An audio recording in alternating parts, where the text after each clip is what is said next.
Olá pessoal, iniciando aqui a nossa quarta etapa na divulgação do novo composto 8Rs da comunicação funcional. E hoje nós vamos conversar sobre reputação, que é o quarto R. A quarta instância demanda de toda e qualquer organização. Então nós vamos conversar hoje com a professora e consultora Ilka Carreira, que atua lá na Bahia. Falasse um pouquinho de você, Ilka, para as pessoas que primeiro Que não me conhece. agradecer a tua presença. Muita gente ligada a você deu algum toque sobre hoje, estará aí nos vendo. Agradeço a quem vier. E aí peço a você que fale um pouquinho de você. Boa tarde a todos. Eu sou Relações Públicas com muito orgulho, amo, né, de paixão. Sou pós-graduado em Marketing, como o professor Marcondes também, né, um grande amigo Marcondes. Fiz mestrado em ADM, fiz um curso de extensão na época que eu trabalhava em shopping. Eu precisava me aperfeiçoar em gestão de crises, né? E tenho também um MBA em gestão de negócios. Então eu tenho um pé como o Marcondes, e por isso que eu sou fã dos livros dele, um pé na comunicação e um pé na gestão, né? Eu comecei no varejo, e varejo você tem que entender muito de gestão, né? Enquanto que hoje está se começando a falar em mensuração de comunicação há alguns anos, né? Hoje não, exagerei. Mas a gente já falava em mensuração das estratégias de comunicação e marketing no varejo quando eu comecei. Não tem muito tempo, né? Mas quando eu comecei a estagiar, que eu comecei como estagiário e cheguei a gerente, né? Em shopping. A gente já falava, então todas as ações tinham que ter um resultado financeiro muito claro para o empreendimento. E essa é a minha história, né? Um pé na comunicação e um pé na administração, fazendo consultoria nessas áreas de gestão de crises, marketing, comunicação. Tenho muito orgulho de ter sido assessora de Lícia Fábio, trabalhado durante 5 anos no camarote Daniela Mercury, né? Fazendo um Réveillon para 4.000 pessoas na Baía Marina. Foi uma grande experiência. Lícia, ela é contabilista, né? Ela é formada em contabilidade, mas ela é a relações públicas, né? Eu conheço poucas pessoas que têm a verve e a veia de relações públicas como ela. E agora, eu, inclusive, voltei a trabalhar com ela, né? Estou trabalhando com ela, lecionando, que é a minha paixão, gestão de crises, fundamentos de marketing, planejamento de eventos, técnicas de relações públicas, são as disciplinas que eu amo. E voltei a trabalhar com ela. Essa é a minha história. Já tive uma agência, fui dona da primeira agência realmente de comunicação integrada em Salvador. A gente oferecia todos os serviços em comunicação e marketing. Eu tinha um sócio publicitário que coordenava a equipe de propaganda e publicidade. E minha outra sócia com experiência em produção e relações públicas, e eu, marketing e RP. E parceiros estratégicos na área de pesquisa e outras áreas. E a gente realmente oferecia todas as possibilidades de estratégias em comunicação e marketing. Contei um pouco da minha história, essa sou eu. Para quem não me conhecia, prazer. Eu sei que o Marcondes tem aí um fã-clube no Brasil inteiro. Bom, nosso encontro, que já vem de tempos, é um encontro desses interesses em comum e dessas experiências. Uma coisa que me falta, por exemplo, e as coisas que faltam também a gente em casa, é a experiência no varejo. É uma escola, não é? É uma escola. Então, eu trabalhei um pouquinho na indústria farmacêutica, que foi também uma grande escola de negócios. Hoje está muito concentrado, tem muito menos players na área farmacêutica do que havia no passado. Era muito interessante a concorrência no tempo que eu estive nessa indústria. Agora, esses encontros entre comunicação e administração que são muito necessários e muito presentes, não tem muita gente que tem essa experiência. Então, por isso que eu acho que a gente vai conversar muito bem aqui. A Ilka escolheu o R dela. Eu estava fazendo convites para as pessoas de cada instância e ela escolheu reputação.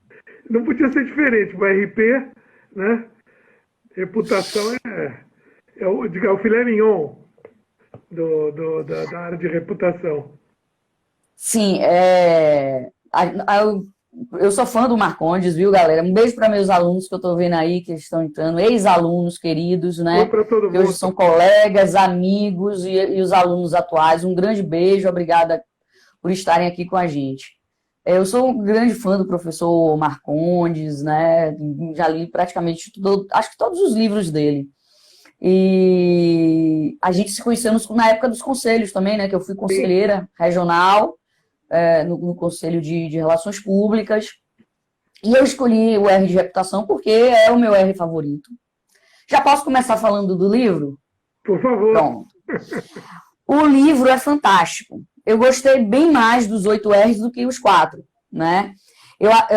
A minha análise, um modelo muito interessante para administradores, né? Os alunos de administração que devem estar aí, já vi alguns, um beijo, né? Meus alunos de administração que estão trabalhando comigo, Fundamentos de Marketing, eu achei fantástico, né? Por quê? Porque ele é um modelo que, de fato, permite fazer uma análise e montar um plano estratégico de comunicação envolvendo todas as áreas da organização, interna e externa, e todos os níveis, né, todos os níveis da comunicação e as instâncias e tipos, né? Comunicação institucional, comunicação administrativa, comunicação mercadológica. Eu gostei muito, muito do modelo, acho interessante. Na verdade, todos os R's se misturam e, ao mesmo tempo, um complementa o outro. Eu sempre brinco que os P's de marketing, que agora também são 8 P's, né, para quem vende produtos, são 8, para quem vende serviços, são 7. Mas eu sempre brinco dizendo que os 8 P's ou 7 de marketing são um quebra-cabeça, né? O processo de marketing é um quebra-cabeça. Se você errou uma peça, já era. Sim. E os 8 R's ficou muito, muito bacana no modelo, porque você abarcou todas as instâncias necessárias da administração e da comunicação, a congruência entre as áreas e a maneira como se deve organizar a comunicação interna e externamente de modo estratégico, né? E cada R é um quebra-cabeça. Mas, de fato, o R da reputação é o mais importante. Eu sempre digo, reputação é o bibelô de louça da organização. A frase do Warren Buffett que eu repito: se você causar prejuízo financeiro, eu posso ser condescendente. Se você causar danos à reputação da companhia, eu serei impiedoso. Porque a reputação e a marca são os ativos estratégicos mais importantes que qualquer organização, não interessa o setor, né? Se é uma organização não governamental, se é uma empresa, não importa. A reputação e a marca são os ativos mais importantes. O resto a gente conserta. Mas um dano causado à marca e à reputação, muitas vezes a gente não consegue colocar um band-aid ou, falando metaforicamente, a gente não consegue ajustar.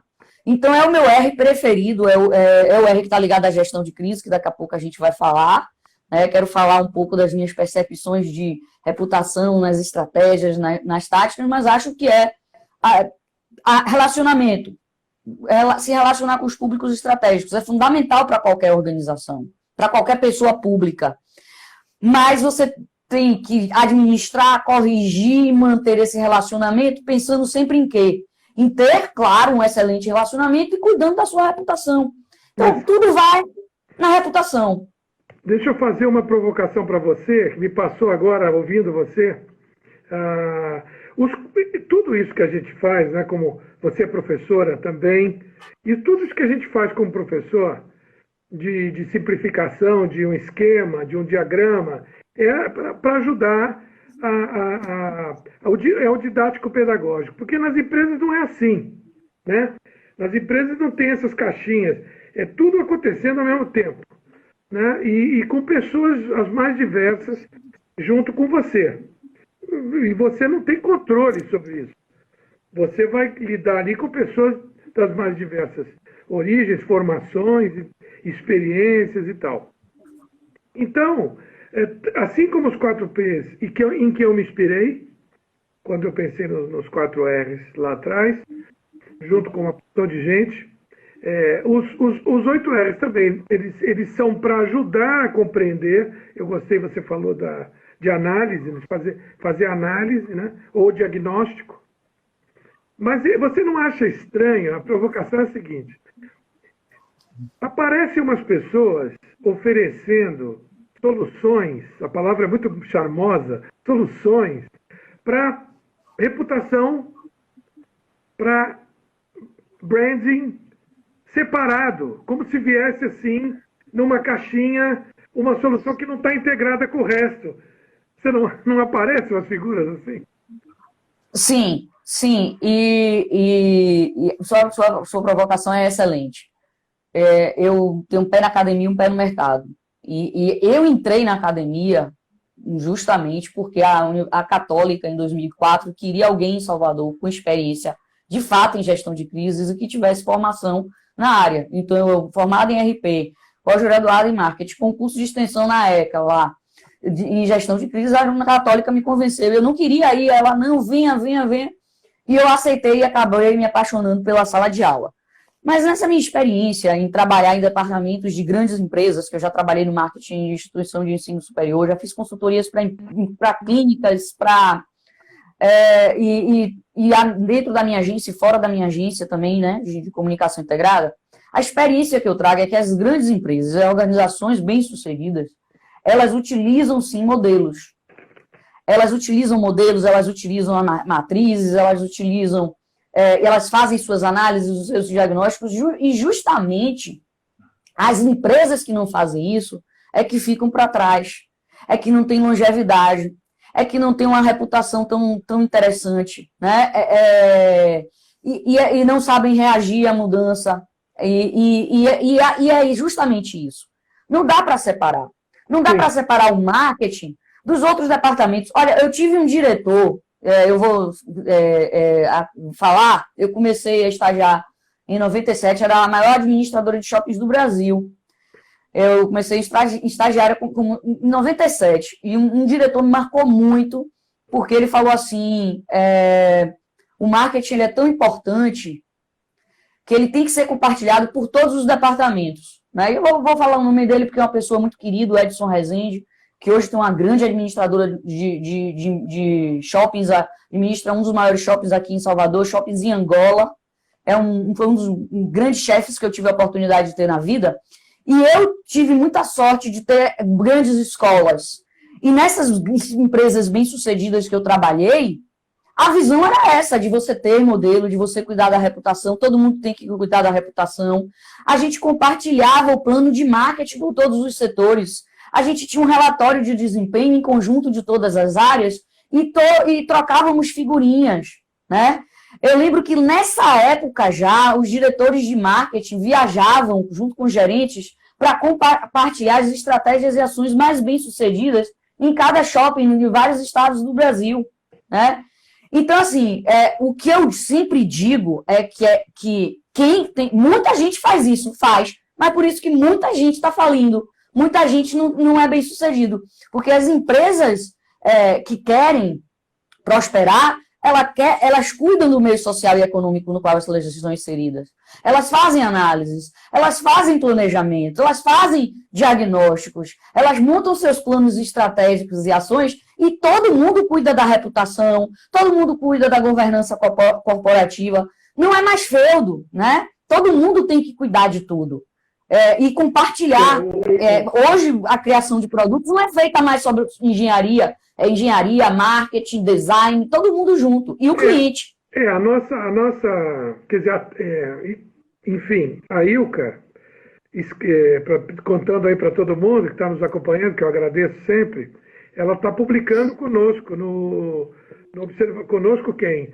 Com o Observatório de Comunicação. Da Comunicação Institucional.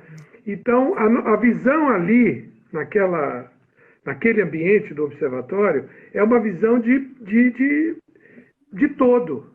Né? e não só para a empresa, mas para órgãos públicos, para terceiro setor.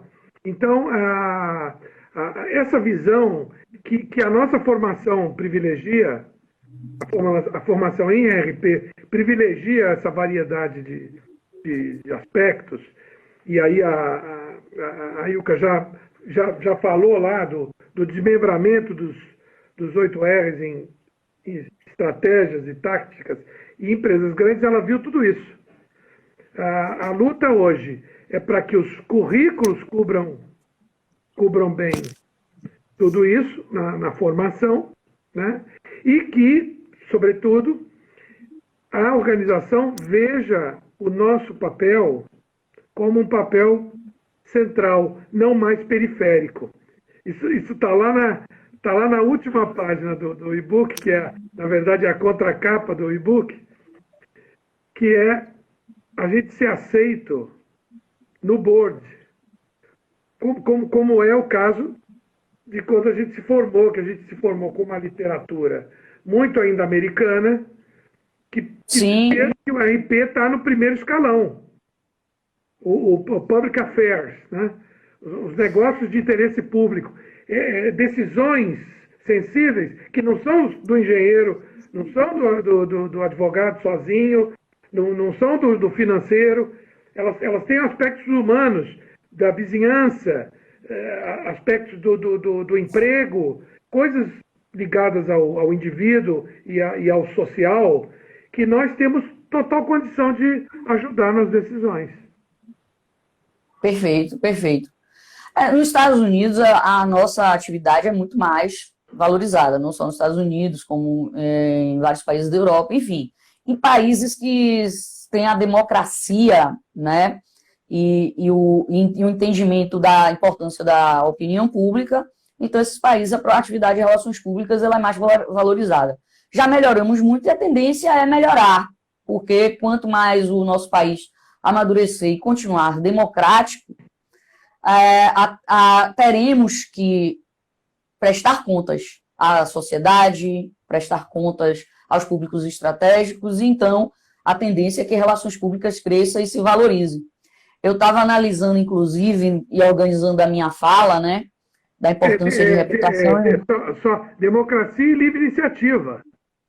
Sim, livre iniciativa, muito né? Importante, empreendedorismo, que está falado. Não, e não existe relações públicas sem desenvolvimento e democracia, são 2 Ds. Se não tiver desenvolvimento e democracia, para que você vai contratar alguém para cuidar de sua reputação, de relacionamento estratégico e prestar conta? Ninguém vai contratar. Aí fica supérfluo. Né? Pode até contratar, claro, vai contratar, né? Talvez a gente tenha até eu fui hiperbólica e você foi da onda também.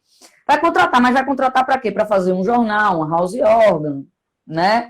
Para escrever o relatório anual, né? Mas a gente vai ter muito menos atividades e menos funções. E quanto menos atividades e menos funções, menor a demanda por profissionais. Quanto mais atividades, quanto mais coisas a gente tiver de fazer e cuidar, mais profissionais você vai ter que ter, inclusive numa mesma empresa, para dar conta de tudo que um setor de comunicação precisa fazer. E aí, o Relações Públicas vai ser mais demandado ainda, né? E eu estava organizando os R's de, por exemplo, gestão, né? Crise. Accountability, né? Eu queria deixar a crise para o final. Lindo. Accountability é lindo. Né? E veja, a governança corporativa é extremamente importante. E tem tantos aspectos que, quando eu vou pegar a sua fala, que a gente precisa mudar no nosso meio organizacional, né? O Peter Sengers, do autor, né, estadunidense, muito conceituado da área de administração, ele tem uma máxima que eu adoro. Quantas pessoas você conhece que foram demitidas porque desrespeitaram os valores da companhia? Nenhuma. Né? Então, para que cria a identidade corporativa, né? Missão, valores, visão, se quem desrespeita não vai embora? Se você não tem uma governança corporativa de fato, de cuidar para... Né? E aí, lendo sobre isso, da importância de prestar contas, e na sua live anterior vocês falaram sobre isso, e eu lembrei da primeira vez que a palavra Public Relation foi citada, oficialmente, claro, por Thomas Jefferson. No seu discurso enquanto presidente, ele usa a palavra Public Relation para falar da importância de prestar contas à sociedade, de como o governo precisa, de fato, na satisfação à sociedade. E as empresas também, todo mundo, não é verdade? Mas a gente descuida tanto disso no Brasil. E você vê Você que concorda? não é contexto de comunicação. É um contexto Não, político-administrativo. Eu amo a história das relações públicas, né? Eu adoro, inclusive, dar aula sobre relações públicas, contar a história de como surgiu e as coisas todas, né? De liberdade de imprensa, de jornalismo investigativo. E aí tem algumas coisas que estão me incomodando, inclusive, lá no grupo de alguns grupos de RP, né? Em defesa de algumas questões, dá vontade de dizer, gente, vamos ler novamente a história da nossa profissão, né? Porque não existe, né, prestação de conta assim, se você não tem liberdade de expressão, se você não tem a opinião pública. E quanto mais desenvolvido e mais democráticos formos, mais a sociedade vai cobrar de governos e empresas prestação de contas. Não é verdade? Você gostar muito esse é importantíssimo. Diga. Eu gostar muito de conversar com o Marcelo Fischer. Marcelo Fischer é meu parceiro aqui na gestão Sim, conheço. Ele fez a vida dele no terceiro setor, sobretudo na área sindical. E a tese dele, a dissertação de mestrado dele, foi a base do livro que a gente lançou, nos 100 anos de RP. E o ano passado a gente lançou não foi uma nova versão, porque já foi condensada, mas atualizada até 2019. Então, foi o livrinho 105 anos de RP no Brasil. E a base... Sim, eu li, teve um evento, inclusive, do Conferp, não foi? A gente lançou em São Paulo. Do Conferp foi o de 100 anos. Em 100 anos, foi. 2014. Em 2019, a gente lançou em São Paulo, com apoio do Conrep 2, num evento numa universidade. Agora, o importante é que o enfoque do Fischer é todo ele histórico, passando por essa questão política, basicamente. Não por outra razão, a gente analisa todo ano eleitoral o discurso institucional dos partidos políticos e das candidaturas. Devemos fazer esse ano, na eleição municipal, esse trabalho, prosseguir, porque, imagina, agora eu vou te falar de mercado, que você falou, por isso que eu lembrei dessa história. Você imagina, são 5.570 municípios. Se você tiver segundo turno em todos, você vai ter 11.140 candidatos. Então, não falta emprego para ninguém. Porque se você multiplicar cada município por 35 diretórios partidários, não tem profissional de comunicação suficiente para arrumar a comunicação desse pessoal, que a comunicação política está muito ruim. Está muito ruim. E isso eu não estou falando que eu acho. Foi a pesquisa que nos mostrou em 2014, 2016, 2018. Sim, eu acompanhei, né? Eu acompanho o Observatório há muitos anos, né? Conheço o seu trabalho de Fischer, sou fã, né? Quero mandar um beijo para meus alunos de Relações Internacionais, são lindos, adoram ler, são devoradores de livros, já me pediram vários livros e estão comigo em gestão de crises, né? E adoram essas análises de cenários políticos, de discurso político, são bem interessados nesse assunto. Pode ler qualquer coisa do Peter Drucker, que é o nosso patrono na administração, e ele dizia isso: marketing não é um departamento, não pode ser um departamento. Marketing é uma visão que perpassa toda a organização. Sim. Meus alunos de administração estão cansados de ouvir isso. Os que estão aí sabem. Eu já faço para provocar, porque geralmente o administrador não valoriza o marketing. Eu digo a eles, olha o que o Drucker está dizendo, né? Na administração só tem duas funções, é marketing e inovação. O resto é custo, né? Não, o Drucker é um grande defensor do marketing. É contabilidade, porque o que acontece? As áreas foram ficando muito especializadas. Isso foi interessante, Ilka, me dá a oportunidade de falar do Manifesto Sincrético, Relações Públicas e Administração, que é de 2012. A gente lançou, e ele tem esse nome que foi lançado em Salvador. Então, é a questão desse gestor que a gente quer formar, entendeu? Com essa visão encaixada, tá? E que é fundamental para as organizações. Fundamental. Sempre disse isso. Meus ex-alunos estão aí de testemunha. Vocês têm que aprender a linguagem do gestor. Quando você for aprovar uma verba de comunicação, um plano de comunicação, né, o evento, né, a campanha institucional, quem vai aprovar? Provavelmente é alguém formado em administração. Você tem que falar a linguagem dele, né? A linguagem da gestão. Então, se você só conhece, né, os termos técnicos de relações públicas e os termos técnicos de gestão, você não vai saber dialogar com o seu chefe, que é engenheiro e teve uma formação em gestão para estar ali, né? Ou um gestor com a formação em administração. O administrador, ele quer ver as finanças. Então, eu sempre disse isso, olha, não adianta, você vai virar para o superintendente, o CEO, e você vai apresentar um projeto, ele quer saber o return on investment. Qual é o retorno do investimento? E você falou em custos. Essa palavra é muito importante. Na administração, eu estou hoje dentro de uma faculdade de administração. Então, a administração ela foi se dividindo. Então, por exemplo, o pessoal que escolhe a área financeira, é um nicho. O pessoal escolhe RH, outro nicho.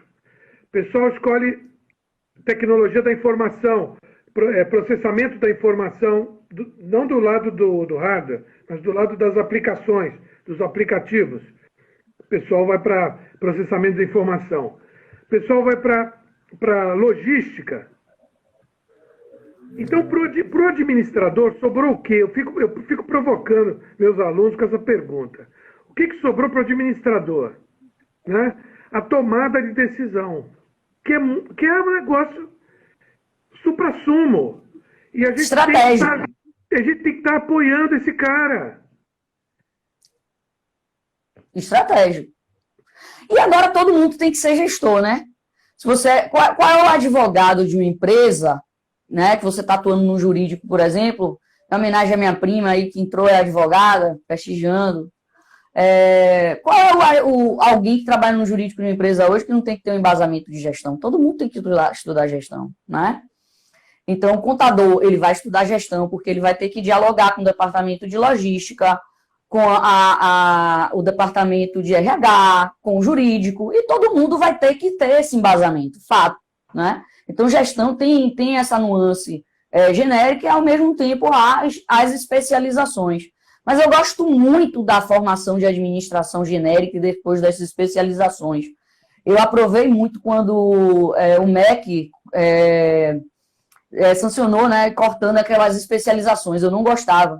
Eu sou defensor, inclusive, que eu acho que na comunicação a gente tinha que ter uma formação assim, como acontece no direito e na administração. Você fazer um curso completo de comunicação e depois você escolhe que você vai se especializar. Aí você vai se especializar em jornalismo, em propaganda, em RP, porque o curso fica, né? O correto é esse. Você faz um curso de medicina, depois você se especializa, você vai ser cardiologista, ortopedista, o que você vai ser. Você vai fazer o curso de direito, depois você se especializa em civil, tributário, né? A administração é a mesma coisa. Você faz o curso de administração, depois você se especializa. Logística, marketing, finanças. Hoje não, comunicação não. Comunicação a gente faz cursos separados.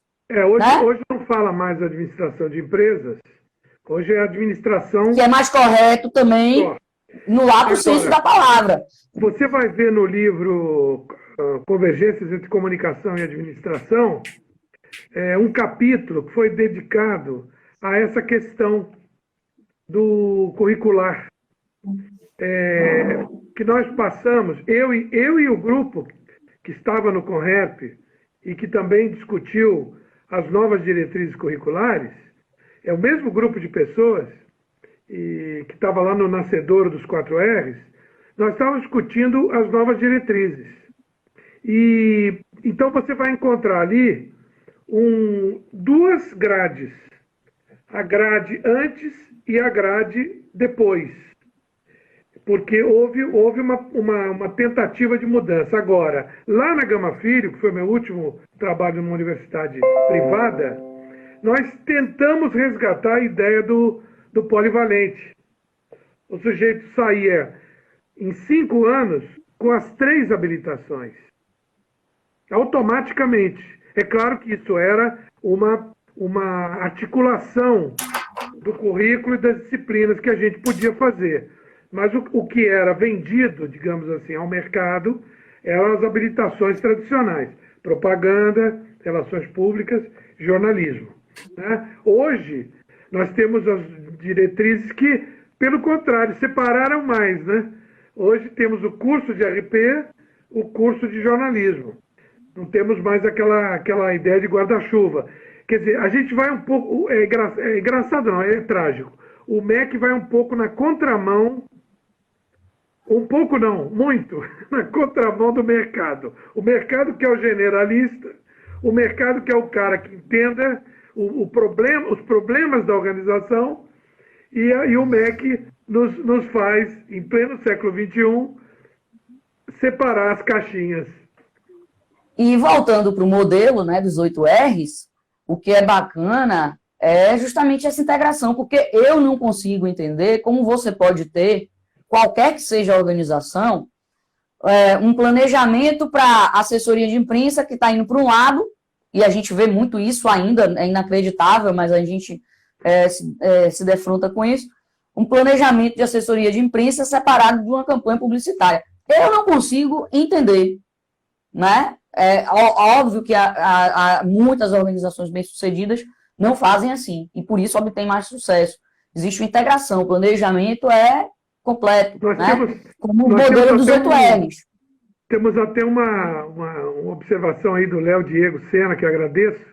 O curso mais completo e sob uma perspectiva melhor do que se quer para especializar. Sinto os cursos de comunicação muito fragmentados diante dessas grades, mesmo com as últimas atualizações. De fato, o currículo que está aí, pós todo aquele movimento das novas diretrizes, ele é muito parecido com o que tínhamos, sendo que ainda vieram as 400 horas, 200 de estágio obrigatório, 200 de atividades complementares, que, digamos assim, para o jovem, eles engessam mais. Né? Os jovens estão com vontade de fazer coisas mais rápidas. Tem cursos de comunicação institucional, hoje lá na FMU, no tecnólogo. Sim, porque faz parte do currículo, do catálogo de cursos, né, do Ministério da Educação. Esse eu não acho, eu acho assim, que se você faz para se especializar, menos mal, mas você precisa ter entender o todo para depois entender a especialização, é o que eu penso. Mas voltando ao modelo, né, os R's, aí vem a memória da empresa, né, que agora está em voga storytelling, mas a gente já trabalha nas publicações da Berge, né? A memória da empresa, a importância de preservar a empresa. Eu tive a honra de trabalhar na inauguração da Fundação Odebrecht, na época que eu trabalhava da outra vez com Lícia, nós fizemos a inauguração da Fundação Odebrecht, e a fundação ela foi construída justamente como uma estratégia para preservar a memória da Odebrecht. E agora o storytelling, né? Várias possibilidades de você contar a história da empresa e compartilhar com seus públicos estratégicos. E todo mundo está falando de storytelling, está muito em voga, mas a gente já aborda a importância de preservação e difusão da memória empresarial há um bom tempo. E aí eu queria que você falasse um pouquinho, eu acho que é uma estratégia muito importante e, claro, fundamental para uma organização que quer ter uma reputação respeitada, uma boa reputação, uma reputação positiva. Eu te agradeço reforçar esse aspecto da memória empresarial, da memória corporativa, porque é uma coisa que as pessoas não se dão conta no início. Que pessoas? A pessoa que abre um comércio, a pessoa que abre um consultório, a pessoa que abre uma clínica, a pessoa que está abrindo um negócio, ela tem que cuidar de muita coisa. Ok. Mas se ela tem a sorte de ter uma pessoa com uma boa formação do lado dela no nosso campo, esta pessoa vai ter essa preocupação no primeiro dia. Porque quando a empresa fizer 5 anos de vida e que ela quiser marcar isso, ela vai buscar aonde esses marcos históricos. Então tem que ter lá um doido lá, brincando aí. Eu tô rindo, sabe por quê? E cuide disso. Eu falando que eu tô rindo, porque eu fiz uma consultoria para uma empresa de médio porte em Salvador, que foram pedir fotos aos ex-funcionários. Porque ela não tinha arquivo fotográfico, página. Se ela deu sorte, não sei, né? Deu sorte. E a gente conseguiu fazer o trabalho que deveria ser feito. Mas é uma coisa assim inusitada, né? Mas ela não tinha nenhum arquivo correu um risco que resgatasse fotos da inauguração. Não tinha nada. Aí foi pedindo aos funcionários. Aos funcionários, menino, você sabe que eu tenho com o presidente tal, não sei o que tal, aqui tem fulano tal, e uma empresa de médio porte. Mas acontece também em outras grandes empresas que não tem esse cuidado. E por isso que quando você começou a falar, eu comecei a rir. Né? Porque é importantíssimo, é longo prazo, você pensar no longo prazo. Né? Mas ficar pensando isso numa hora que ninguém está pensando nisso, é um super desafio. E você então tem que ficar meio que você guardando as coisas. Entendeu? Meio colecionador de a primeira embalagem, no meu caso lá, a primeira bula, o primeiro... Mas o certo é esse, né? Entendeu? O certo é esse. E que é uma coisa, digamos, não existe essa formação. Então, às vezes alguém pergunta assim, quem é que vai cuidar de memória de empresa? Então, faz essa experiência. Isso é interessante, né? Faz essa experiência em Salvador. Liga para umas 10 empresas de RH, faz de conta que você vai contratar. Você liga, escuta, eu estou precisando de alguém para me ajudar a contar a história de empresa. Então eu queria que você me ajudasse a contratar. Os caras vão ficar doidos lá. Eles vão te dizer assim, nós vamos botar um anúncio para biblioteconomia, nós vamos botar um anúncio para história, nós vamos botar um anúncio para literatura. Os caras não sabem que a gente existe. Entendeu? E que a gente, digamos, tem essa habilidade e competência também em RP. O pessoal ainda está muito preso. Eu tenho visto isso ainda nas minhas palestras. Os administradores, os gestores, pessoal de empresa, muitas vezes tem uma formação básica, mas depois na vida só trabalhou, não voltou para a academia. Você se formou em Direito lá há 20 anos, 30 anos, engenharia e tal. Você pergunta para ele o que é comunicação, ele acha que é jornalismo e propaganda. Entendeu? Porque fica restrito a isso. Não sabe quanto que a comunicação organizacional, a comunicação corporativa, que a gente chama, que não é nem jornalismo, nem propaganda, quantas disciplinas nós temos, que é isso que a gente procura explorar nos 8Rs. Quantas disciplinas nosso pessoal que se forma conosco em RP pode oferecer e colocar em prática nas organizações. Verdade. Outra questão importante é aí a parte tática, né? Porque você, no R de reputação, embora eu já fiz aqui a minha defesa, eu acho que todos os R's são importantes para a reputação, porque tudo que você faça ou deixe de fazer na empresa vai afetar a reputação, né, na organização, na verdade, né, que é um conceito mais amplo. E as táticas. E aí é que vem a minha provocação para você. Ok, a tática dos públicos, fundamental, né? Se eu quero, né, ter uma reputação positiva, eu preciso cuidar do meu relacionamento e comunicação com os públicos estratégicos, inclusive auferir quais são os julgamentos e as percepções desses públicos para fazer ajustes. A parte da comunicação institucional, claro, se uma empresa que não investe em comunicação institucional, ela não vai ter uma marca conhecida e uma reputação positiva. A divulgação, certo. E aí vem a parte, né, de crises, que eu acho que crise não tinha que ser tática. Gestão de crises tinha que ser estratégia. Olha, eu agradeço muito que você fale isso pelo seguinte. Isso aí é justamente uma base para debate. E gestão de hoje, se você for olhar numa pesquisa de emprego, não é nem tático nem estratégico, é político, né? Porque na cultura a gente faz essa diferenciação, né? Você tem projeto cultural, programa cultural, política cultural, está no nível mais alto, né? Então, não é tático nem estratégico, é político.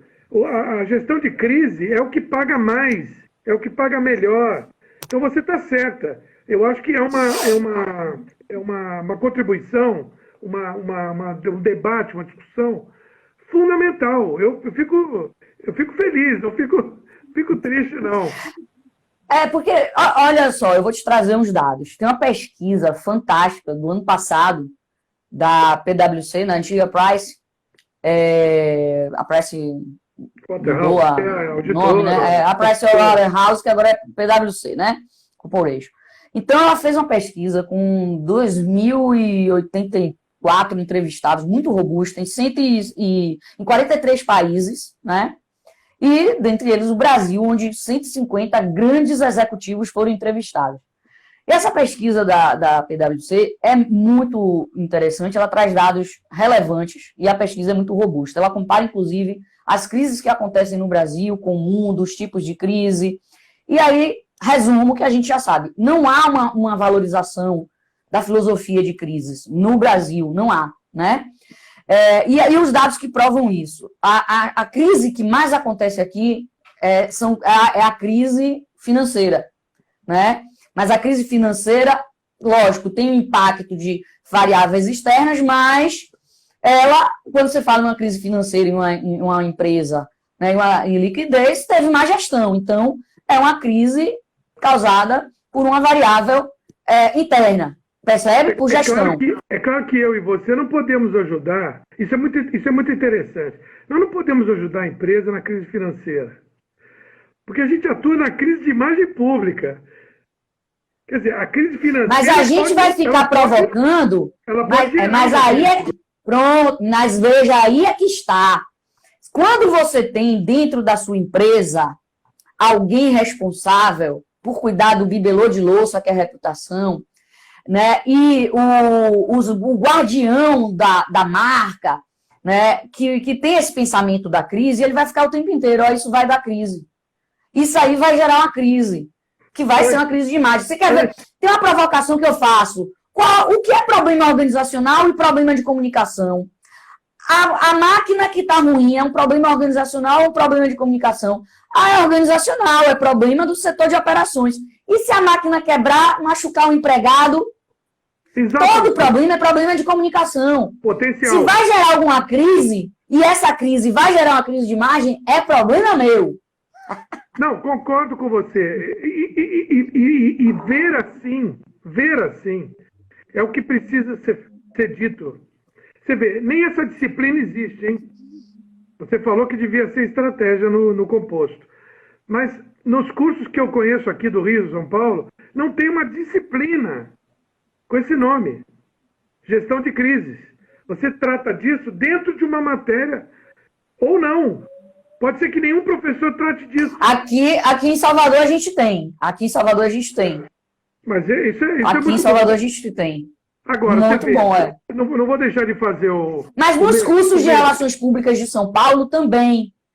E tem pós-graduação. Eu já lecionei em pós-graduação em Sergipe, São Paulo, tem pós-graduação. Mas graduação, o que acontece? Gestão de crise está colada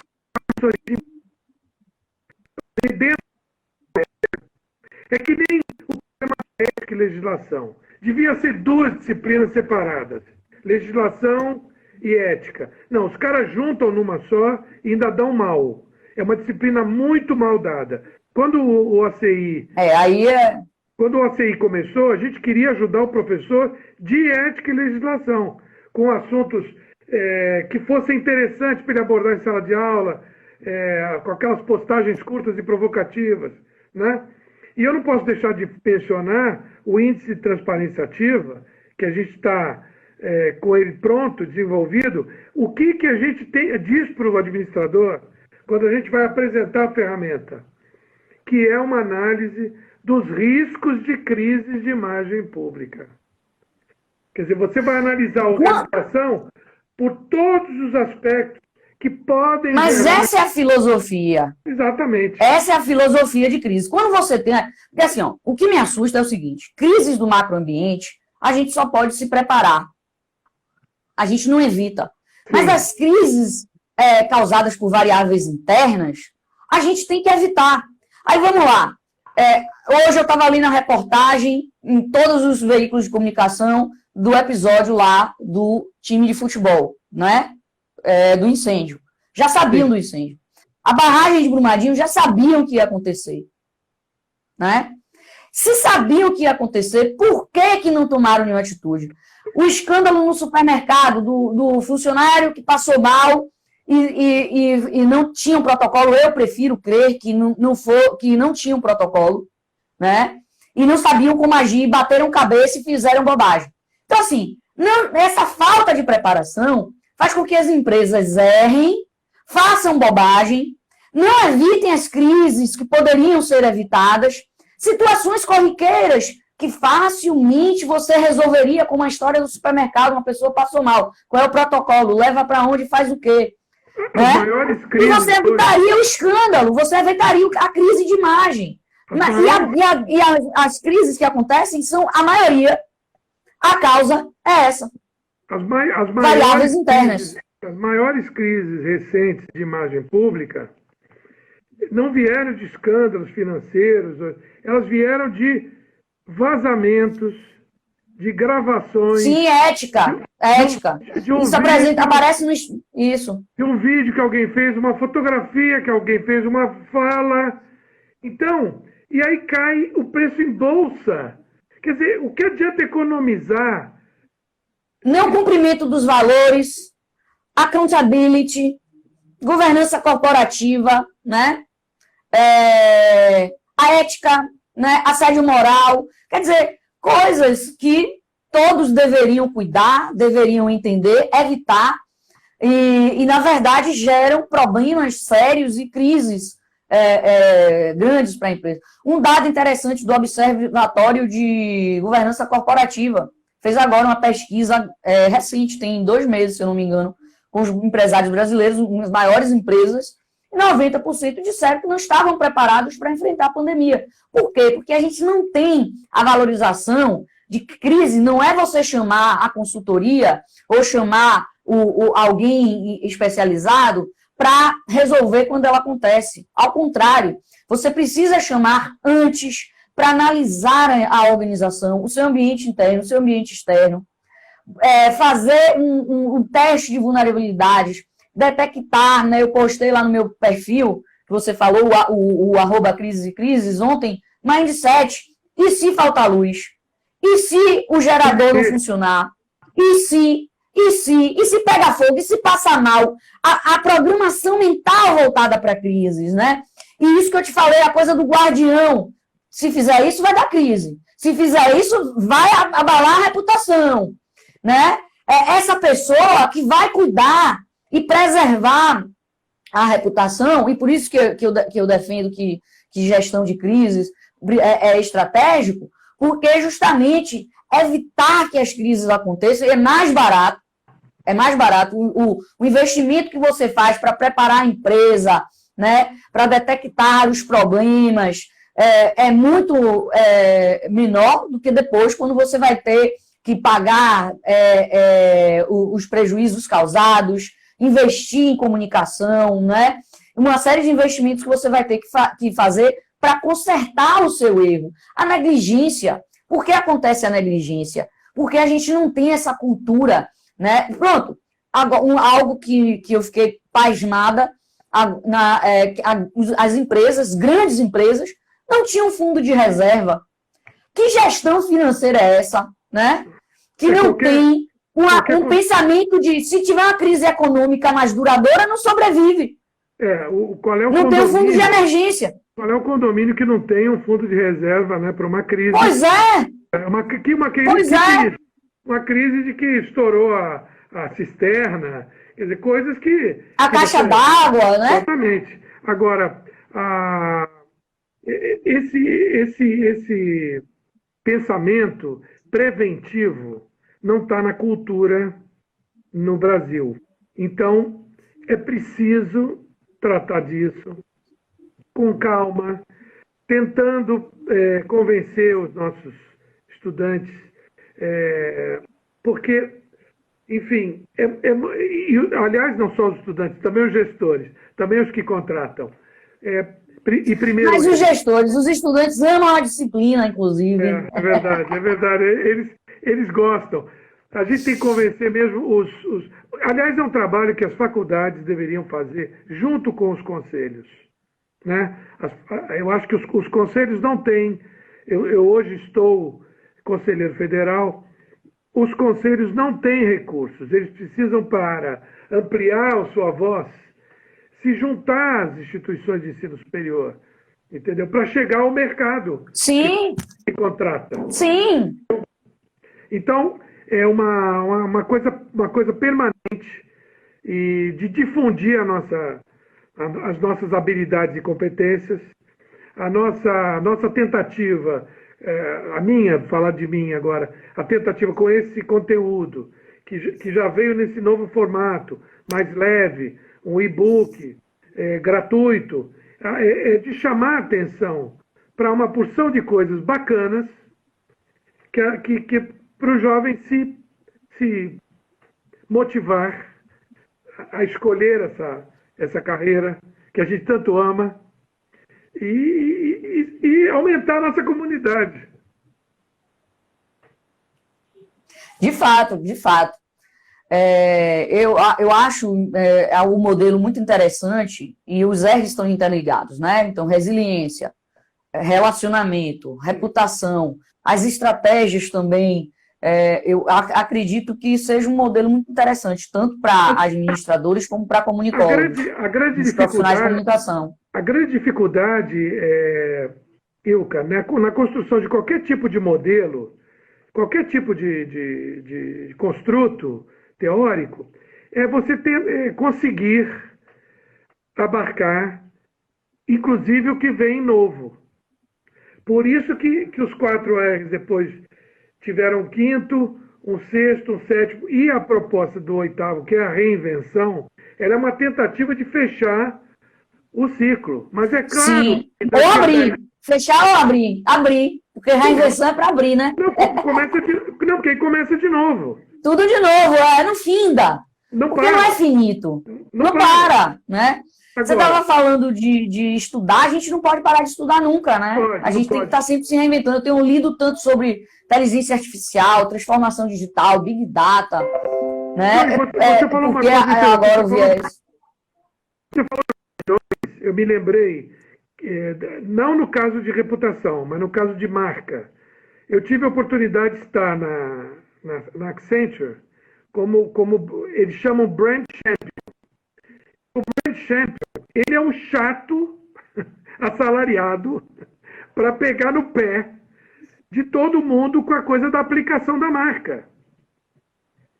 Então, ele tem que ser criterioso, detalhista, observador, entendeu? Cobrador de um cumprimento. Por que você acha que Nestlé, Parmalat, Ford, Intel, Apple, tantas marcas que a gente ama, estão cravadas na nossa mente, porque foram bem aplicadas. Num filme que você viu, Perfeito. eu me lembro do De Volta para o Futuro, que aparece um engradado de Pepsi, velho de cabeça para baixo. Mas você lê a palavra Pepsi, ali toda descascada, entendeu? Alguém viu aquilo e falou, isso aqui serve, né? Já para lembrar as pessoas. Agora, nós estamos chegando perto do fim. Vou pedir que essa tua fala é tua até o final. Nós temos 3 minutos. Eu não vou falar mais, eu só vou agradecer muito a sua presença, né, por ter topado discutir comigo um desses aspectos e a reputação, você escolheu. Amei conversar com você sobre isso e queria que você continuasse falando. Desculpa te ter interrompido. Não, foi ótimo. O papo é legal, assim, essa troca maravilhosa.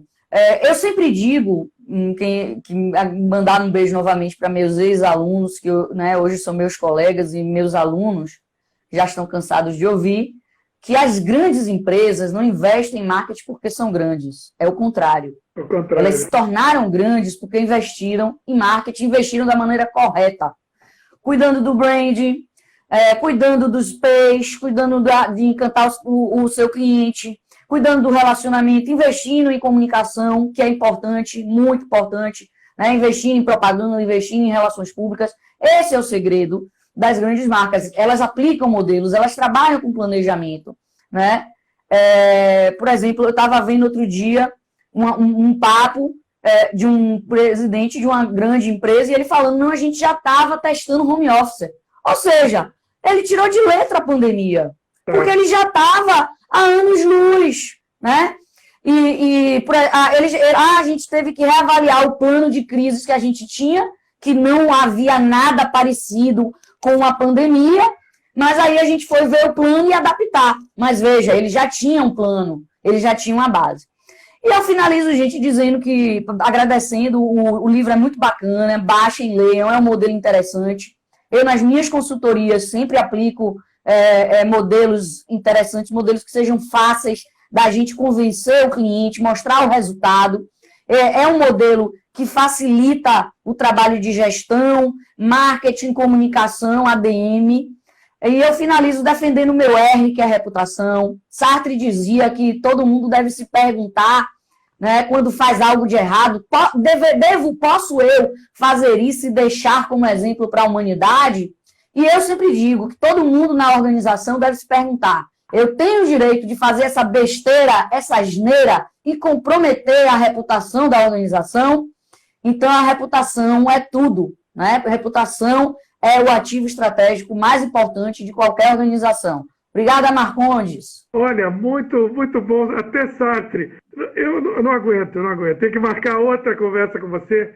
Ilka Carreira, muito grato. Beijo para meus sócios, os amigos que entraram. Valeu. Obrigado ao Léo Diego Sena, que mandou outras considerações. Até a próxima.